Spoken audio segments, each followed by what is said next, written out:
आइए आज हम लोग स्टडी करेंगे कक्षा 12 की एनसीईआरटी बायोलॉजी।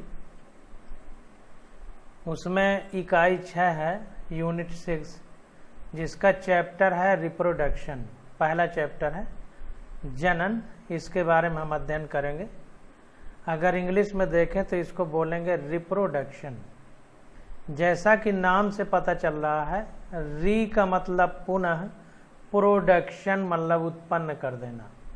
जैसे हम लोग जब बचपन में पढ़ते थे तो हम लोगों को इंग्लिश में पढ़ाया जाता था रीओपन, मतलब स्कूल रीओपन हो गया है, मतलब पुनः खुल गया है, यानी पहले खुलता रहा है अब फिर खुला है।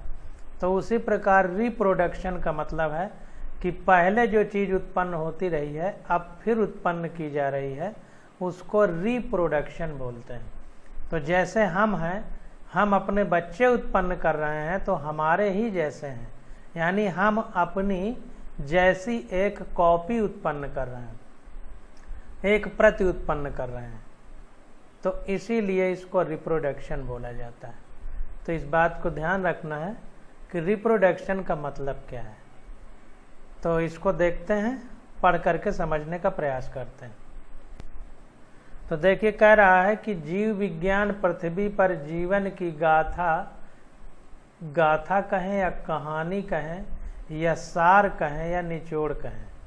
तो पृथ्वी पर जीवन विज्ञान जो है वो पृथ्वी पर जीवन की गाथा, जीवन का मतलब जो जीव हैं उनकी गाथा, कहानी का निचोड़ है। यद्यपि व्यष्टि जीव का निश्चित रूप से अंत होता है, वहीं प्रजातियां लाखों वर्षों तक अस्तित्व में रहती हैं, जब तक कि उन्हें प्राकृतिक अथवा मानवोद्भवी विलुप्ति के खतरे की आशंका नहीं होती है।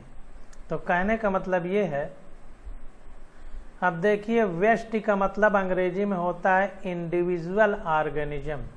इंडिविजुअल ऑर्गेनिज्म का मतलब व्यक्ति विशेष। जैसे हम इस दुनिया से चले जाएंगे लेकिन हमारी प्रजातियां, हमारे बच्चे, फिर उनके बच्चे, फिर वो मतलब मनुष्य प्रजाति नष्ट नहीं होगी, हम जरूर नष्ट होंगे। तो वही कह रहा है कि यद्यपि व्यष्टि का मतलब कि एक इंडिविजुअल कोई जीव है का निश्चित रूप से अंत होता है, वहीं प्रजातियां लाखों वर्षों तक अस्तित्व में रहती हैं। यानी मनुष्य प्रजाति पीढ़ी दर पीढ़ी चलती रहती है। एक व्यक्ति विशेष या किसी एक मनुष्य का अंत हो सकता है, जब तक कि उन्हें प्राकृतिक अथवा मानवोद्भवी विलुप्ति के खतरे की आशंका नहीं होती। अब कोई प्रकृति में ही कुछ ऐसा हो जाए कि सारी दुनिया के मनुष्य या कोई अन्य जीव खत्म हो जाए, या मनुष्य कुछ ऐसा कर दे, जैसे एटम बम बना लिया है मनुष्य ने, न्यूक्लियर बम बना लिया है, उनके द्वारा नष्ट कर दे, वो एक अलग बात है। जनन एक प्रकार से जीव संबंधी प्रक्रिया का रूप ले लेता है, जिसके बिना प्रजातियां लंबे समय तक जीवित नहीं रह सकती। तो जनन जो रिप्रोडक्शन है वो जीव से संबंधित एक प्रक्रिया है, जिसके बिना जो प्रजाति है, जैसे मनुष्य है तो मनुष्य प्रजाति, ये लंबे समय तक जीवित नहीं रह सकती। प्रत्येक व्यष्टि यानी इंडिविजुअल, एक व्यक्ति विशेष, लैंगिक अथवा अलैंगिक साधनों का प्रयोग करते हुए अपने पीछे अपनी संतति छोड़ जाती है। लैंगिक जनन की क्रिया विधि नए रूप भेद को विकसित करने में सहायक होती है।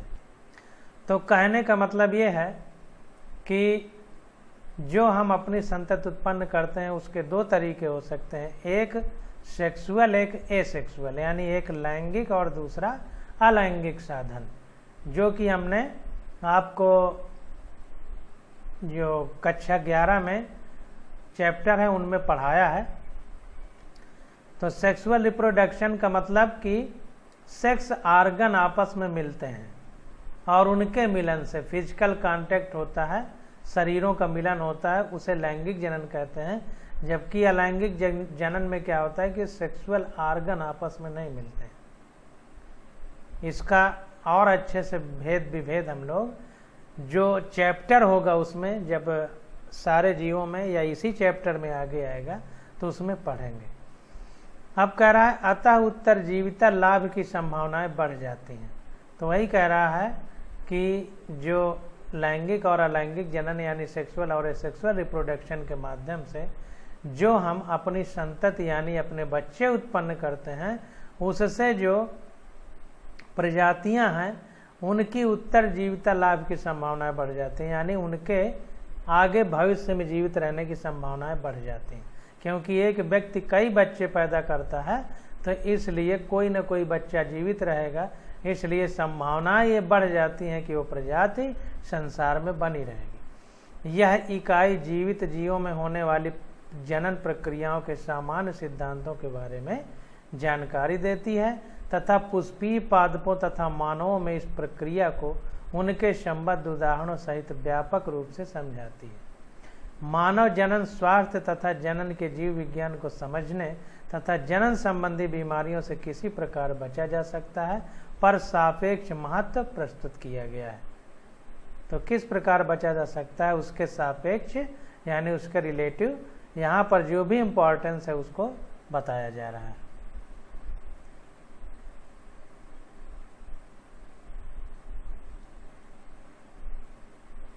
अब देखिए हमारे साइंटिस्ट हैं, वैज्ञानिक हैं, तो इनके बारे में कुछ यहाँ दिया गया है, उसको पढ़ते हैं। तो कह रहा है कि पंचानन माहेश्वरी का जन्म जयपुर राजस्थान में नवंबर 1904 में हुआ। वे केवल भारतवर्ष के ही नहीं बल्कि समस्त विश्व के अत्यंत ही प्रतिष्ठित ख्याति प्राप्त वनस्पतिविद रहे हैं, यानी बॉटनिस्ट थे। पौधों का अध्ययन इन्होंने किया था। उच्च शिक्षा प्राप्त करने के पश्चात वो इलाहाबाद गए, जहाँ से उन्होंने डॉक्टर ऑफ साइंस की उपाधि प्राप्त की। कॉलेज के दिनों से ही वो एक अमेरिकन मिशनरी अध्यापक डॉक्टर डब्ल्यू डिजियान से प्रेरणा लेकर वनस्पति विज्ञान विशेष करके आकारिकी यानी मॉर्फोलॉजी के अध्ययन में रुचि लेनी शुरू की। देखिए दो चीजें, आकारिकी मतलब बाह्य संरचना और एनाटॉमी को शारीरिकी बोलते हैं हिंदी में, जिसका मतलब है बॉडी की संरचना। तो आकारिकी का मतलब बाह्य संरचना और एनाटॉमी यानी शारीरिकी का मतलब पूरे शरीर की संरचना। तो ध्यान दीजिए शब्दों में और जो छोटे छोटे बातें हैं उनको समझने का प्रयास करिए। इनके शिक्षक ने एक बार इनके विचारों को इस प्रकार व्यक्त किया कि यदि इनका कोई विद्यार्थी प्रगति करके उनसे भी ऊपर निकल जाता है तो उन्हें इससे अत्यधिक संतोष प्राप्त होगा। अध्यापक के इन शब्दों ने पंचानन को प्रोत्साहित किया और वो उनसे पूछ बैठे कि बदले में उनके लिए वो क्या कर सकते हैं। उन्होंने भ्रूण विज्ञानिकी पहलुओं पर कार्य किए, यानी एम्ब्रियोलॉजी। बच्चा जब पेट में होता है, माँ के गर्भ में होता है, उस समय क्या क्या चेंजेज होते हैं उसकी स्टडी भ्रूण विज्ञान एम्ब्रियोलॉजी होती है। तो कह रहा है प्रकारकीय तथा वर्गीकी में भ्रूण विज्ञानीय लक्षणों के उपयोग को लोकप्रिय किया। वर्गीकी मतलब जो हमारा क्लासिफिकेशन है, टेक्सोनॉमी जिसको बोलते हैं, जहाँ पर जीवों का क्लासिफिकेशन किया जाता है, वर्गीकरण, तो उसको भ्रूण विज्ञान के लक्षणों के आधार पर उपयोग को लोकप्रिय किया। इन्होंने दिल्ली विश्वविद्यालय में वनस्पति विज्ञान विभाग की भी स्थापना की थी। यह विभाग आज तक संवर्धन तथा भ्रूण विज्ञान में अनुसंधान का एक महत्वपूर्ण केंद्र है। ऊतक संवर्धन, ऊतक संवर्धन इंग्लिश में बोलेंगे टिश्यू कल्चर, यानी जिस प्रकार से हम धान गेहूं उगाते हैं उस तरह टिश्यू को उगाया जाएगा, ऊतक को उगाया जाएगा। अब हमने आपको कई चीजें बताई थी, जैसे सेल क्या होती है, तो हमने बताया था कि सेल जीवित जीव का छोटा से छोटा अंग है, ऑर्गेनिज्म है जो क्रियाएं संपन्न करता है। और इसी सेल से मिलकर के अगर एक समूह बन जाए इसी सेल का या कोशिका का, जो एक विशेष कार्य संपन्न करे, तो उसे टिश्यू या ऊतक कहते हैं। और अगर यही ऊतक मिल करके यानी टिश्यू मिल करके कोई एक विशेष कार्य संपन्न करे तो उसे अंग या ऑर्गेनिज्म बोलते हैं, आर्गन बोलते हैं, अंग या आर्गन बोलेंगे। और जब कई अंग मिल करके कोई एक कार्य संपन्न करते हैं तो उसे अंग तंत्र या आर्गन सिस्टम कहते हैं। तो टिश्यू हमने आपको बताया कि टिश्यू और मतलब क्या है, और टिश्यू के साथ साथ सेल, टिश्यू, आर्गन और आर्गन सिस्टम सारा बता दिया। इन दिनों ऊतक संवर्धन यानी टिश्यू कल्चर ने विज्ञान के क्षेत्र में ऐतिहासिक घटना का रूप ले लिया है।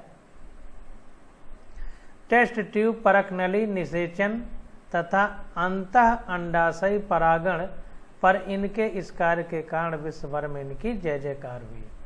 तो टेस्ट ट्यूब यानी शरीर से बाहर किसी परक नली में बच्चे का जन्म होना, निषेचन फर्टिलाइजेशन तथा अंतः अंडाशयी परागण।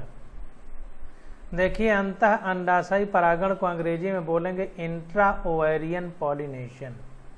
इंट्रा का मतलब अंदर, ओवेरियन का मतलब अंडाशय के, पॉलिनेशन का मतलब परागण। तो परागण का मतलब समझ लीजिए क्या होता है। तो परागण का मतलब होता है कि पराग कण का नर पौधे के एंथर से जो होता है वहां से निकल करके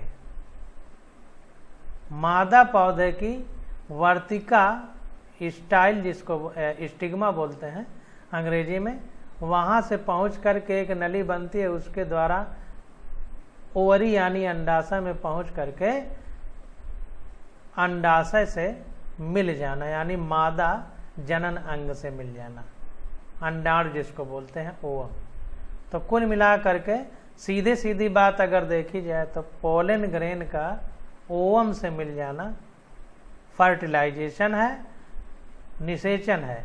और ये निषेचन की हम परिभाषा बता दिया। परागण का मतलब है पराग कण का नर पौधे के नर जनन अंग से, यानी मेल सेक्सुअल ऑर्गन से मादा के मादा जनन अंग तक, मादा पौधे के मादा जनन अंग तक पहुंच जाना परागण है। रॉयल सोसाइटी ऑफ लंदन ने इन्हें FRS fellowship, Indian science academy तथा अन्य उत्कर्ष संस्थानों ने इन्हें सम्मानित किया। इन्होंने सामान्य शिक्षा को प्रोत्साहित किया तथा स्कूली शिक्षा के क्षेत्र में महत्वपूर्ण सहयोग प्रदान किया। एनसीईआरटी ने वर्ष 1964 में हायर सेकेंडरी स्कूल के लिए जीव विज्ञान की पहली पुस्तक इन्हीं के नेतृत्व में प्रकाशित की। तो जो पूछा जाना है उसको हम अंडरलाइन कराएंगे, और जो नहीं पूछा जाना है उसको थोड़ा स्पीड से करेंगे, नहीं तो कोर्स नहीं खत्म होगा। आप देखिए यहां से शुरू होता है हमारा चैप्टर जीवों में जनन, यहां से शुरू होता है। अभी ये केवल भूमिका थी जो थी, अब जीवों में जनन। अंग्रेजी में बोलेंगे reproduction in flowering plant, Pushpi पादपों में जनन। एक तरह से जीवों में जनन इंग्लिश वाली बुक में लिखा है पुष्पी पादपों में जनन। तो देखिए वो नया एडिशन था जो इंग्लिश में डाउनलोड हो गया था। तो जीवों में जनन, अब इसको इंग्लिश में बोलेंगे रिप्रोडक्शन इन ऑर्गेनिज्म। तो देखिए ऑर्गेनिज्म का मतलब समझिए, जीव, ऑर्गेनिज्म वर्ड यूज कर रहा है। तो जैसे हम लोग जब फिजिक्स पढ़ते हैं, भौतिक विज्ञान, तो वहाँ पर पिंड शब्द यूज करते हैं। अगर इंग्लिश में देखा जाए तो उसको पार्टिकल कहते हैं। इसी प्रकार केमिस्ट्री में आइटम और मॉलिक्यूल शब्द यूज करते हैं, परमाणु और अणु। तो यहाँ पर जीव के लिए ऑर्गेनिज्म शब्द यूज किया जाएगा। तो आपको लगभग समझ में आ गया होगा। तो रिप्रोडक्शन इन ऑर्गेनिज्म यानी जीवों में जनन, तो ये चैप्टर अब हम लोग पढ़ेंगे। वो 2023-24 का एडिशन डाउनलोड हो गया था, इसलिए वैसा आ रहा था। अब इसको देखते हैं। तो हम लोग 2022-23 एनसीईआरटी का एडिशन पढ़ रहे हैं, और जो बच्चे अभी इंटर का एग्ज़ाम देंगे वो 23-24 पढ़ें। और जो चैप्टर हम पढ़ा रहे हैं, जैसे ये जो पढ़ाने जा रहे हैं ये नई बुक में नहीं है, तो जो नहीं है उसको छोड़ देना है।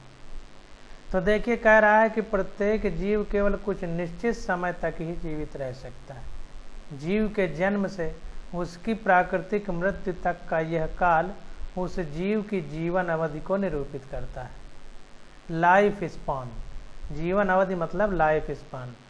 तो जीवन अवधि का मतलब आपको समझ में आ गया होगा कि जीव के जन्म से मृत्यु तक, जन्म से मृत्यु तक का जो समय है उसी को जीवन अवधि कहते हैं या लाइफ स्पान कहते हैं। इंग्लिश वाली बुक थोड़ा देखते हैं। देखिए, जीवन अवधि को लाइफ स्पान बोलते हैं इंग्लिश में। तो ये शब्द ध्यान देते रहिए, क्योंकि जब हम इंग्लिश वाली बुक पढ़ेंगे तो जब नीट का आंसर करेंगे तो इंग्लिश में कराएंगे, तो आपको ये शब्दों का हेर फेर समझ में आना चाहिए।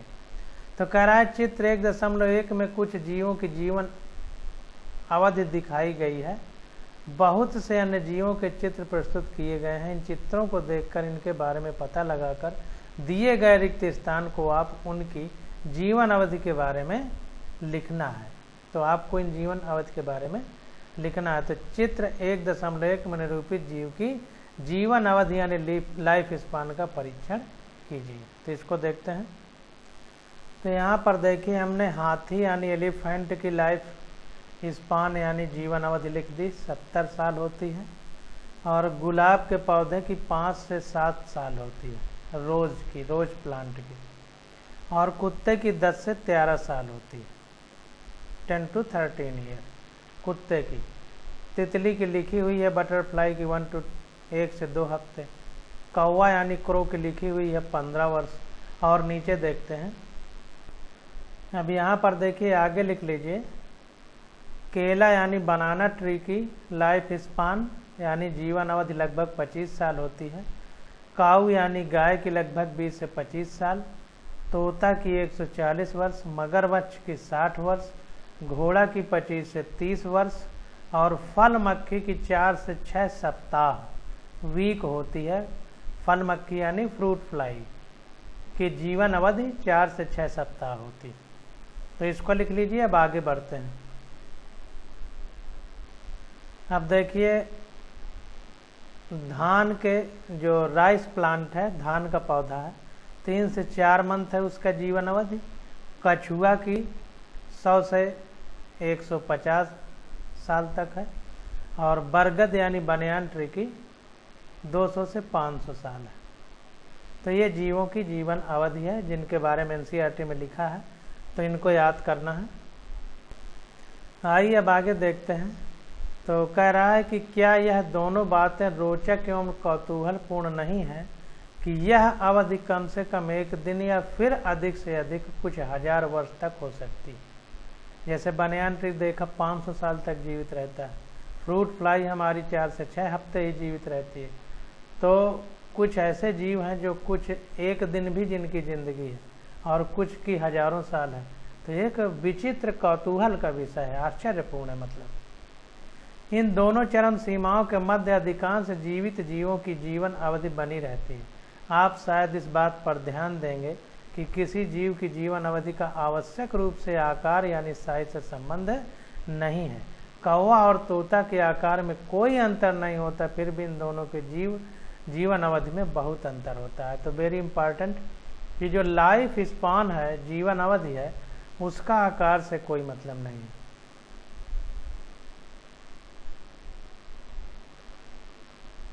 उसके शरीर की साइज से कोई मतलब नहीं है। तो इसको अंडरलाइन कर लीजिए। ठीक इसी प्रकार से आम के वृक्ष की जीवन अवधि पीपल के वृक्ष की तुलना में बहुत कम होती है। जीवन अवधि भले ही कितनी ही हो, परंतु प्रत्येक जीव की मृत्यु सुनिश्चित है। दूसरे शब्दों में कह सकते हैं कि एक कोष की जीवों को छोड़ करके कोई भी जीव अमर नहीं है। एक कोष की जीव यानी यूनिसेलुलर ऑर्गेनिज्म जो हैं, जिनमें एक ही कोशिका होती है, उनकी थोड़ा सा सिस्टम उनका अलग है। जैसे हम लोगों ने अमीबा देखा है, उसको काट देते हैं तो जितने भी भाग में काटते हैं वो नया अमीबा बना लेता है। तो इसीलिए कह रहा है कि कुछ एक कोष की जीवों को छोड़ करके लगभग सब जीवों कोई जीव अमर नहीं है। एक कोष की जीवों की प्राकृतिक मृत्यु नहीं होती है। तो ध्यान दीजिए। दूसरे शब्दों में यह कह सकते हैं कि एक कोष की जीवों को छोड़कर कोई भी जीव अमर नहीं है। हम क्यों कहते हैं कि एक कोष की जीव की प्राकृतिक मृत्यु नहीं होती है? तो वेरी इंपॉर्टेंट, जो यूनिसेलुलर ऑर्गेनिज्म है, एक कोष की जीव हैं, वो नेचुरल रूप से नहीं मरते। और क्यों नहीं मरते हैं उसके बारे में हम लोग पढ़ रहे हैं।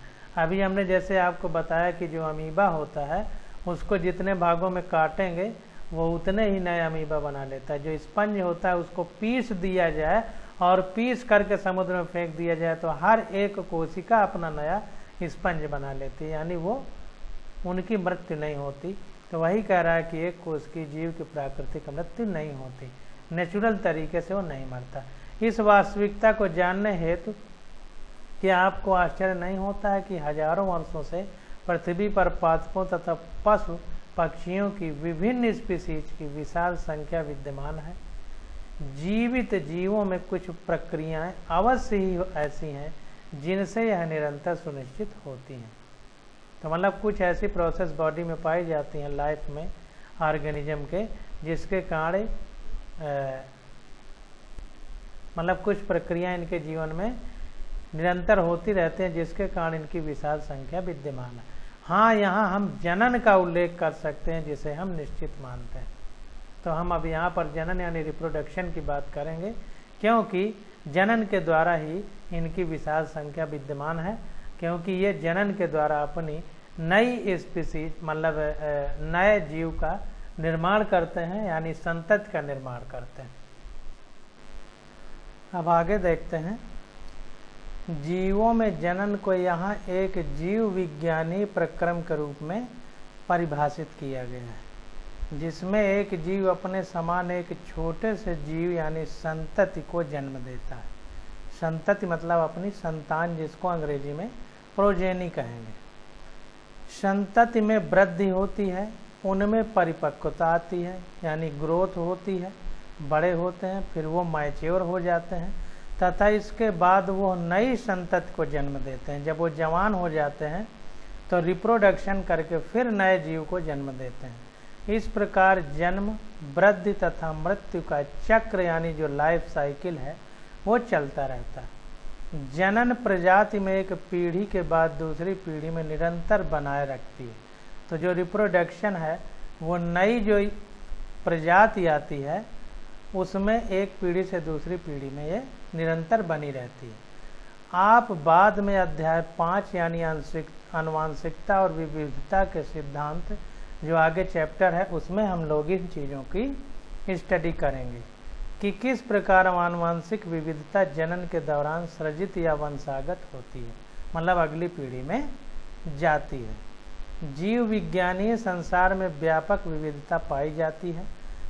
विविधता का मतलब सब जीवों में जो अंतर है, एक जैसे नहीं है, तथा प्रत्येक जीव अपने को बहुगुणित करने तथा संतति उत्पन्न करने के लिए अपनी ही विधि विकसित करता है।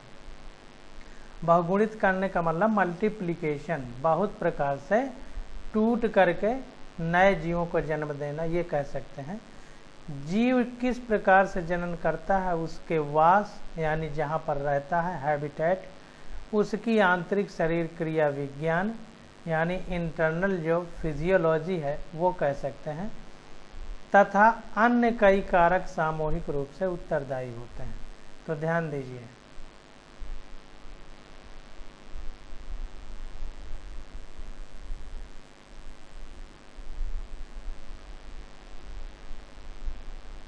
इसको अंडरलाइन करिए कि जो जीवों में रिप्रोडक्शन होता है उसके शरीर की आंतरिक शरीर क्रिया विज्ञान एवं उस अन्य कई कारक इसमें उत्तरदायी होते हैं। वास स्थान भी इसके उत्तरदायित्व है, कहाँ रहता है। जैसे पानी में रहने वाले जीव अलग प्रकार से रिप्रोडक्शन करते हैं, पृथ्वी पर रहने वाले अलग प्रकार से। तो जनन प्रक्रिया दो प्रकार की होती है, जो एक अथवा दो जीवों के बीच भागीदारी पर आधारित होती है। दोनों आपस में किस प्रकार से भागीदारी कर रहे हैं। जब संतति यानी जो संतान की उत्पत्ति हो रही है कि उत्पत्ति एकल जनन द्वारा युग्मक यानी गैमेट निर्माण की भागीदारी के साथ अथवा इसकी अनुपस्थिति में हो तो वह जनन अलैंगिक जनन कहलाता है। तो जब गैमीट के द्वारा जनन रिप्रोडक्शन नहीं होता है तो उसको अलैंगिक जनन या एसेक्सुअल रिप्रोडक्शन कहते हैं।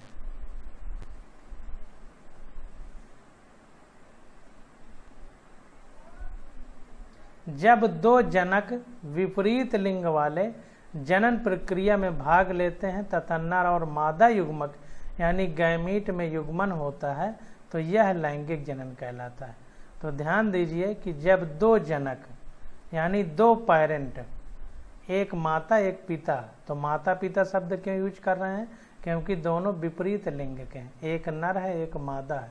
तो नर और मादा युग्मक यानी गैमीट जब मिल करके एक नई संतति बनाते हैं तो इसे लैंगिक जनन या सेक्सुअल रिप्रोडक्शन हम लोग कहते हैं। अब देखिए यहाँ पर लैंगिक जनन की अब हम लोग बात करेंगे, यानी अलैंगिक जनन यानी एसेक्सुअल रिप्रोडक्शन। तो इंग्लिश में इसको एसेक्सुअल रिप्रोडक्शन बोलेंगे। तो देखते हैं इसको।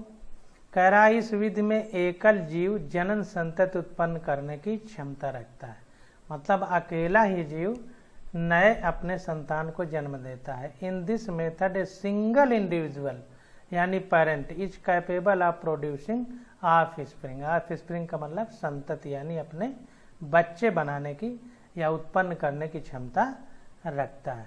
तो जब एक से ही ऑफ स्प्रिंग बन जाता है यानी संतति का निर्माण हो जाता है, उत्पन्न होता है संतति एक ही जीव से यानी एक ही पेरेंट से, तो इसको हम अलैंगिक जनन या एसेक्सुअल रिप्रोडक्शन बोलते हैं। अब आगे देखते हैं। कह रहा है इसके परिणाम स्वरूप जो संतति उत्पन्न होती है वो केवल एक दूसरे के समरूप ही नहीं बल्कि अनेक जनक के अपने जनक के एकदम समान होती है। Very very most important. क्योंकि एक से ही उत्पन्न होती है तो इसके कारण जो भी उत्पन्न होता है वो अपने उससे जनक से यानी पेरेंट से जिससे उत्पन्न हुई है उसके एकदम समान होती है। इस बात को ध्यान रखना है। क्या यह संतति आनुवंशिक रूप से भी एक समान अथवा भिन्न होती है? आकार की तथा आनुवंशिक रूप से एक समान जीवों के लिए क्लोन शब्द की रचना की गई है। तो ये कह रहा है कि क्या बाहर से देखने के साथ साथ क्या अंदर से भी समान होता है, आनुवंशिक रूप से भी? तो अगर ऐसा होता है तो इसको हम लोग क्लोन कहते हैं। एक नया शब्द आ गया जिसको क्लोन कहते हैं। क्लोन में क्या होता है कि आकारिकी यानी मॉर्फोलॉजी और जेनेटिकली आनुवंशिक रूप से ये समान लक्षण होते हैं, रचना समान होती है, तो इसको हम क्लोन कहते हैं। क्लोन बाहर से देखने में भी और अंदर से भी पूरी तरह से अपने पेरेंट यानी जनक के समान होता है। आइए जीवों के विभिन्न वर्गों के मध्य पाए जाने वाले अलैंगिक जनन यानी एसेक्सुअल रिप्रोडक्शन के विस्तृत रूप का अध्ययन करें। तो अब आगे हम लोग एसेक्सुअल रिप्रोडक्शन के बारे में पढ़ेंगे।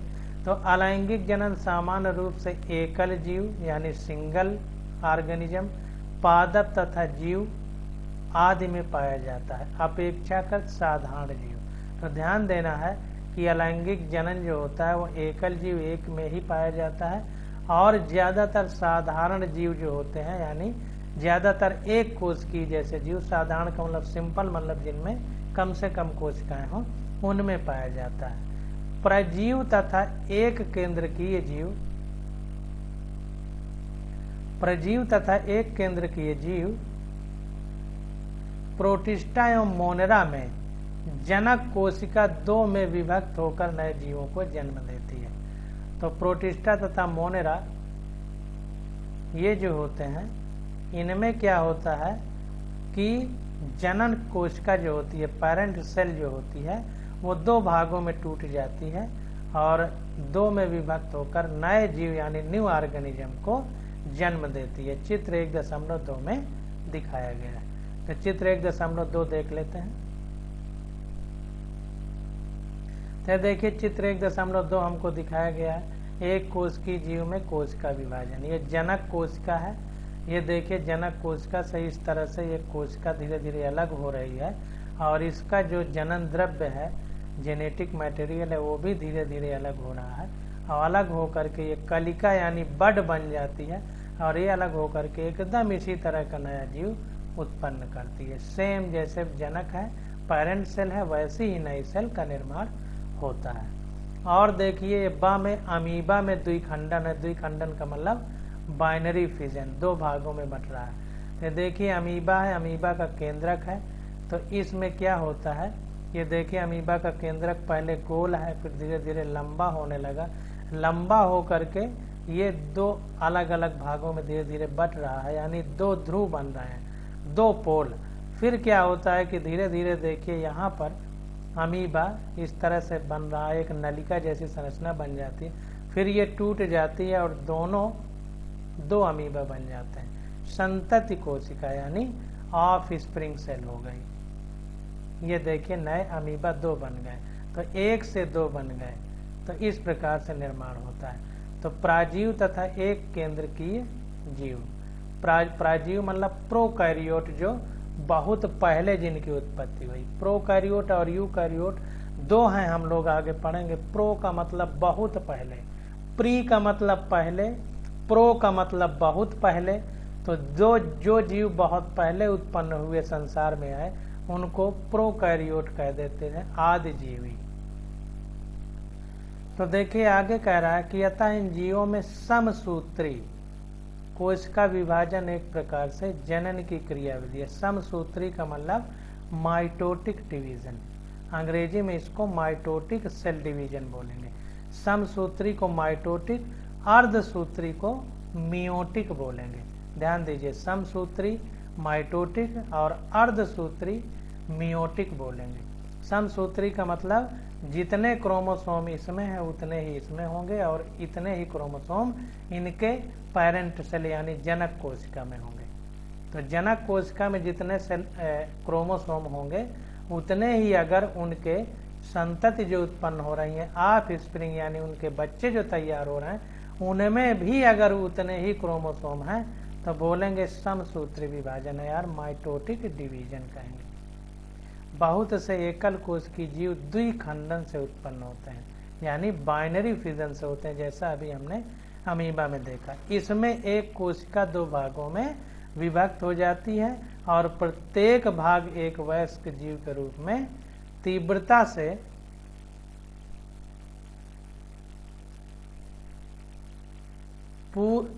पूर्वक वृद्धि कर जाता है, जैसे अमीबा और पैरामीशियम में। इनमें द्विखंडन, द्विविभाजन, बाइनरी फिजन द्वारा रिप्रोडक्शन या जनन होता है। तो आप लोग यहाँ से अंडरलाइन कर लीजिए।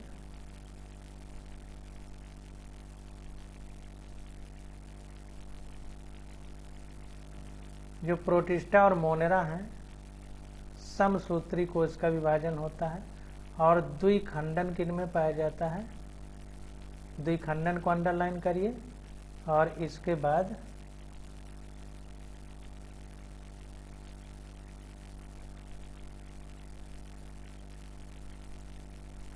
पैरामीशियम और अमीबा को अंडरलाइन करिए कि बाइनरी फिजन अमीबा और पैरामीशियम में पाया जाता है। जो इम्पॉर्टेंट चीज़ें हैं उनको हम अंडरलाइन करेंगे, बाकी चीज़ों को छोड़ देंगे। ईस्ट में यह विभाजन एक समान नहीं होता तथा छोटी कलिकाएं उत्पन्न होती हैं, जो प्रारंभ में तो जनक कोशिका से जुड़ी रहती हैं और बाद में अलग होकर नए ईस्ट जीव में परिपक्व हो जाती हैं।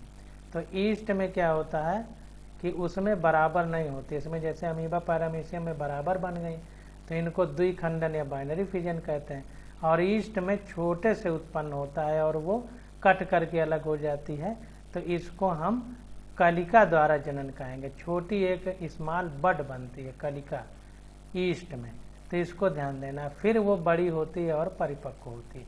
इसका एग्जाम्पल देखिए, अभी हमने ऊपर आपको बताया है, ये देखिए ईस्ट में मुकुलन यानी बडिंग, मुकुलन को अंग्रेजी में बडिंग बोलेंगे। तो देखिए छोटी है कलिका, ये अलग होकर के बड़ी होगी और मैच्योर होकर के नई जो पुरानी कोशिका उसी जैसे बन जाएगी। अब आगे देखते हैं। अब देखिए आगे कह रहा है कि विषम परिस्थितियों में अमीबा अपने पादाप संकुचित कर लेता है तथा अपने परिक्षेत्र में एक त्रिस्तरीय कठोर आवरण स्रावित करता है, जिसे पुटी या सिस्ट कहते हैं। तो ध्यान दीजिए कि जब वातावरण अनुकूल नहीं होता है, अमीबा को मरने का खतरा होता है, तो वो क्या करता है कि अपने चारों ओर एक त्रिस्तरीय 3 लेयर उसमें रहती है, 3 लेयर रहती हैं, आवरण अपना स्रावित कर देता है। जैसे देखा होगा कि कुछ जीव होते हैं अपने बाहर, जैसे रेशम का कीट है, अपने चारों ओर खोल बनाए रहता है, तो इस प्रकार से स्रावित करके खोल बना लेता है। उस खोल को पुटी और अंग्रेजी में सिस्ट कहते हैं। तो इसको जो है, इस प्रक्रिया को पुटी भवन कहते हैं, सिस्ट फार्मेशन, पुटी भवन या सिस्ट फार्मेशन कहते हैं। अब क्या होता है कि अनुकूल परिस्थितियों के पुनरागमन पर पुटीकृत अमीबा बहुखंडन द्वारा विभाजित होता है तथा अनेक सूक्ष्म अमीबा अथवा बीजाणु अमीबाब यानी स्यूडो पोडियोस्पोर उत्पन्न करता है। तो जब कभी अनुकूल परिस्थिति आती है तो अमीबा क्या करता है कि बहुविभाजन करता है, बहुखंडन यानी मल्टीप्लिकेशन, बहुत खंड में विभाजित हो जाता है तथा अनेक सूक्ष्म यानी स्मॉल अमीबी अथवा बीजाणु अमीबाब, जिसको स्यूडोपोडियोस्पोर कहते हैं, उत्पन्न करता है। पुटी यानी सिस्ट की भित्ति के फट जाने से ये बीजाणु परिच्छेद के माध्यम से विमोचित हो जाते हैं, यानी बाहर निकल आते हैं। जैसे अंडा फूटने पर मुर्गी का बच्चा बाहर निकल आता है या अन्य जीव के बच्चे जो अंडे के अंदर रहते हैं, इसमें अनेक अमीबा विकसित होते हैं। इस अभिक्रिया को बीजाणु जनन कहते हैं, बीजाणु जनन कहते हैं। तो इस प्रकार से जो जनन होता है उसको हम लोग बीजाणु जनन कहते हैं। देखिए, पुटी भवन को इंग्लिश में इंसिस्टेशन कहते हैं और बीजाणु को अंग्रेजी में स्पोर कहते हैं और बीजाणु जनन को स्पोरुलेशन कहते हैं। तो ये ध्यान देना।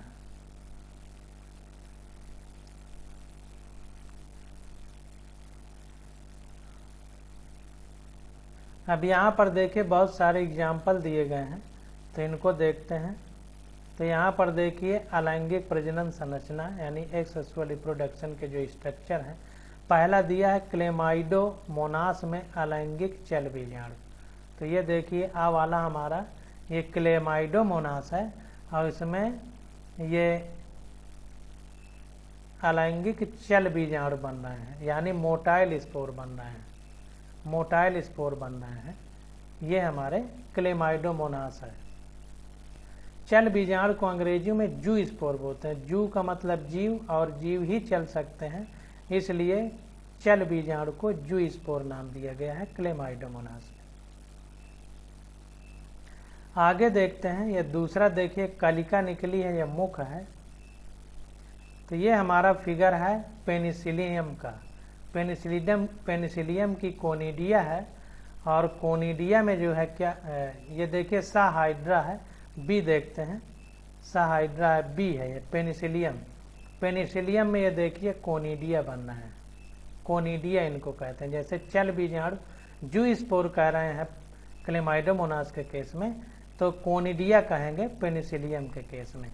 सा में देखिए हाइड्रा है हमारा, हाइड्रा में ये कलिका बन रही है बड, तो बड के द्वारा रिप्रोडक्शन हो रहा है, एसेक्सुअल रिप्रोडक्शन हाइड्रा में। और दा में हमारा स्पंज है, स्पंज में जेम्यूल स्पंज, ये देखिए जेम्यूल का फॉर्मेशन। तो ये जो फिगर है ये सीधे चित्र ही बना करके हमसे नीट में पूछ लेता है कि इसमें ये कौन सा चित्र है और ये इनके नाम पूछेगा क्या है। तो देखिए स्पंज में जेम्यूल बोलेंगे, पेनिसिलियम में जो एक्सेक्सुअल रिप्रोडक्शन द्वारा उत्पन्न संरचना है उसको कोनिडिया बोलेंगे, क्लेमाइडोमोनास में चल बीजाणु यानी जू स्पोर बोलेंगे और हाइड्रा में कलिका या बड बोलेंगे। तो इसको ध्यान देना है। अब देखिए आगे पढ़ते हैं, कह रहा है फंजाई जगत के सदस्य। अब फंजाई हमने आपको कक्षा 11 में पढ़ाया है, तो फंजाई जगत जो है उसके सदस्य तथा साधारण पादप जैसे शैवाल यानी एल्गी विशेष अलैंगिक जननी संरचनाओं द्वारा जनन करते हैं। चित्र 1.3 हम लोग देख चुके हैं। इन संरचनाओं में अत्यंत ही सामान्य संरचनाएं अलैंगिक चल बीजाणु यानी जू स्पोर हैं, जो सामान्यतः सूक्ष्मदर्शी चलन संरचनाएं होती हैं, यानी बहुत माइक्रोस्कोपिक छोटी चलनशील संरचनाएं होती हैं जिनसे चल सकते हैं। अन्य सामान्य अलैंगिक जनन संरचनाएं कोनिडिया पेनिसिलियम में, कलिका हाइड्रा में तथा जेम्यूल स्पंज में होते हैं। तो इनको याद करना है कि कौन किस में पाया जाता है, ये पूछ लेता है। तो कोनिडिया हमारी पेनिसिलियम में, कलिका हाइड्रा में और जेम्यूल स्पंज में होते हैं। इसको ध्यान देना है। और साधारण फंजाई जगत के सदस्य तथा साधारण जैसे एल्गी हैं, इनमें अलैंगिक जनन संरचनाओं द्वारा ये जनन करते हैं। कक्षा 11 में आपने पादपों के कायिक जनन यानी वेजिटेटिव रिप्रोडक्शन के बारे में अवश्य ज्ञान प्राप्त किया होगा, हम लोगों ने पढ़ा है। आपका क्या विचार है कि कायिक जनन यानी वेजिटेटिव रिप्रोडक्शन भी एक प्रकार का अलैंगिक जनन है? तो ध्यान दीजिए, जो वेजिटेटिव रिप्रोडक्शन है वो भी एक प्रकार का एसेक्सुअल रिप्रोडक्शन है। आप ऐसा क्यों सोचते हैं? क्या क्लोन शब्द कायिक जनन से उत्पन्न संतति के लिए उपयोज्य है? ये जो क्लोन शब्द है क्या है? अब चूंकि क्लोन का मतलब है कि मार्फोलॉजिकली और जेनेटिकली आनुवांशिक और बाह्य आकार की लक्षण दोनों जब समान हो तो उसको हम क्लोन कहते हैं। अगर अपने जनक यानी पेरेंट सेल से जो हमारी नई सेल बनी है वो सेम है मार्फोलॉजिकली और जेनेटिकली, तो उसी को हम क्लोन कहते हैं। तो जब एसेक्सुअल रिप्रोडक्शन से उत्पन्न हो रहे हैं तो इसका मतलब क्लोन शब्द एसेक्सुअल रिप्रोडक्शन या यूं कहें कि वेजिटेटिव रिप्रोडक्शन से उत्पन्न संतति है के लिए उपयोज्य है। अब देखिए आगे देखते हैं, कह रहा है कि जबकि जंतुओं तथा अन्य साधारण जीवों में अलैंगिक शब्द का प्रयोग स्पष्ट रूप से तथा पादपों में इस शब्द का प्रयोग निरंतर किया जाता है। तो देखिए, कायिक जनन शब्द पादपों में और अलैंगिक यानी asexual reproduction vegetative reproduction plant में और एसेक्सुअल रिप्रोडक्शन जंतुओं अन्य साधारण जीवों में प्रयोग किया जाता है। इस शब्द का प्रयोग निरंतर किया जाता है। पादपों में कायिक प्रवर्धन, पादपों में कायिक प्रवर्धन, कायिक प्रवर्धन को इंग्लिश में वेजिटेटिव प्रोपागेशन बोलेंगे। तो वही कह रहा है कि पादपों में कायिक प्रवर्धन की इकाई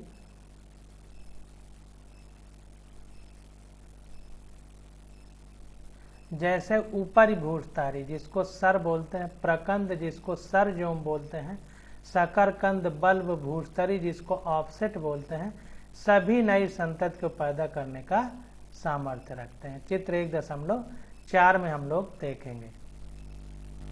तो इंग्लिश में देखिए, राइजोम, शकर, ट्यूबर, ऑफसेट, बल्ब ये शब्द यूज किए गए हैं और इनके एग्जाम्पल हम अभी देखेंगे।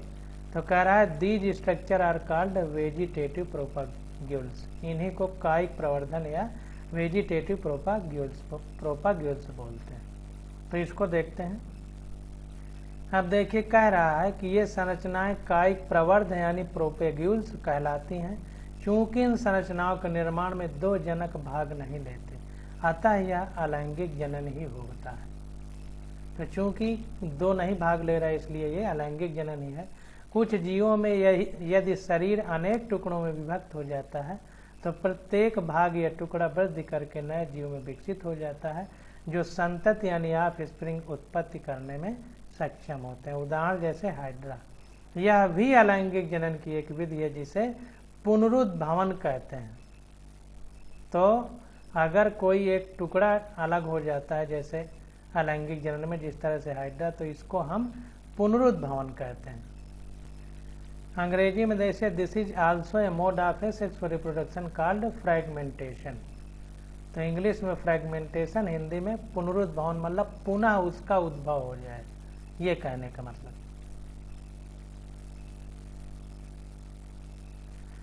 तो कह रहा है आपने निश्चित तौर पर जलाशयों की महाविपत्ति यानी वाटर हायसिंथ अथवा बंगाल के आतंक के बारे में अवश्य सुना होगा। ये लाइन देखिए, ये बहुत इंपॉर्टेंट है और पूछा जाएगा।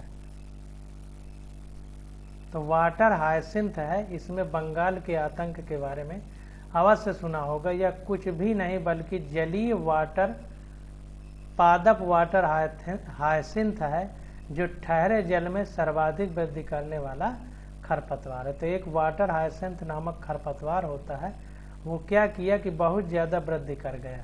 यह जल से ऑक्सीजन खींच लेता है। इसका गुण क्या होता है कि ये जल से ऑक्सीजन खींच लेता है, जिसके परिणाम स्वरूप मछलियां मर जाती हैं। आप इसके बारे में और अत्यधिक अध्ययन 13 और 14 चैप्टर में पढ़ेंगे। आपको जानकर रोचक लग सकता है कि इस पादप का भारतवर्ष में आगमन मात्र इसमें सुंदर आकार के पुष्प तथा पत्तियों के कारण हुआ। तो वाटर हायसेंथ यही जो आप तालाब में देखे होंगे जिसको जलकंदरी कहीं कहीं कहते हैं, तो वही है जिसके फूल बड़े सुंदर होते हैं, खर जो पूरे तालाब को घेर लेता है। तो ऑक्सीजन बहुत ज़्यादा सोखता है, तो नीचे मछली को ऑक्सीजन नहीं मिलेगी तो मछलियां मर जाती हैं, तो मरने से सड़न बहुत पैदा हो गई। ये काम पश्चिम बंगाल में हुआ, तो इसीलिए इसको वाटर हायसेंथ का आतंक कहा जाता है। आपको जानकर रोचक लग सकता है कि यह पादप का भारतवर्ष में आगमन मात्र इसमें सुंदर आकार एवं पुष्प तथा पत्तियों के कारण हुआ। यद्यपि यह कायिक प्रवर्धन यानी वेजिटेटिव प्रोपागेशन द्वारा द्रुत गति से अपनी वृद्धि कर सकता है और अल्प समय में इस संपूर्ण जलाशय पर फैल जाता है, यानी पूरे तालाब में फैल जाता है और अपने आप से जलाशय को ढक लेता है, और इससे छुटकारा पाना भी बहुत कठिन होता है। तो ये पूरे तालाब को ढक लेता है, इससे छुटकारा पाना बड़ा कठिन होता है।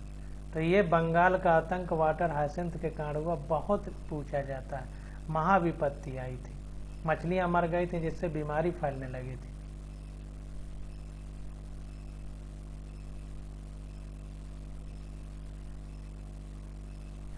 अब देखिए कह रहा है कि क्या आप इस तथ्य से परिचित हैं कि आलू, गन्ना, केला, अदरक, डहेलिया जैसे पादपों की खेती किस प्रकार की जाती है? क्या आपने आलू के कंद पर स्थित कलिका, जिसे आंख भी कहते हैं, से और केले तथा अदरक के प्रकंद से नन्हा सा पादप निकलता हुआ देखा है? तो गांव के हम लोग हैं, हम लोगों ने तो देखा ही है। जब आप ध्यान पूर्वक उपर्युक्त सूचीबद्ध पादपों में से विकसित होने वाले पादपों प्लांटलेट्स, विकसित होने वाले पादपों को अंग्रेजी में प्लांटलेट्स कहते हैं, की उत्पत्ति स्थानों का निर्धारण करने का प्रयत्न करेंगे, तब आप पाएंगे कि ये अधिकतर इन पादपों के रूपांतरित स्तंभों में उपस्थित पर्व संधियों, जिनको अंग्रेजी में नोड्स कहते हैं, से उत्पन्न होती हैं। तो ध्यान दीजिए,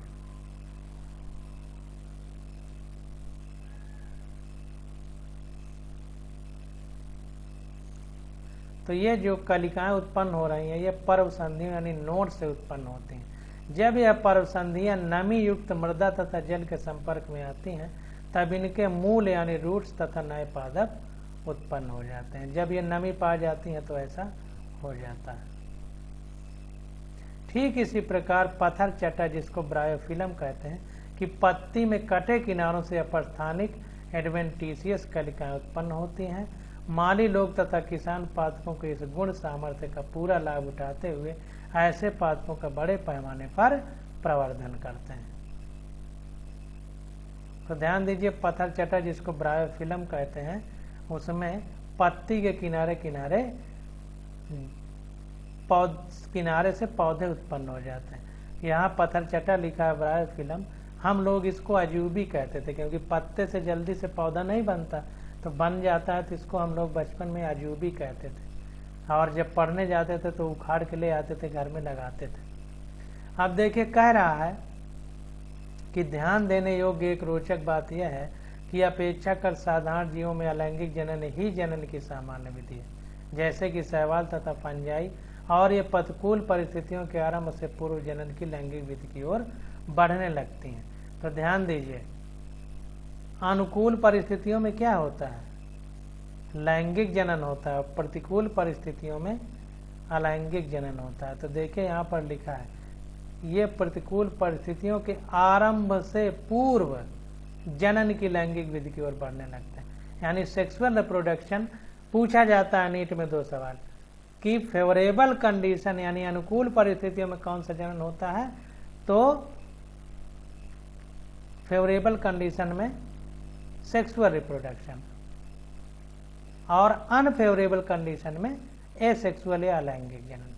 तो यह पता करें कि किस प्रकार लैंगिक जनन प्रतिकूल परिस्थितियों में इन जीवों को जीवित रहने में सहायता करता है।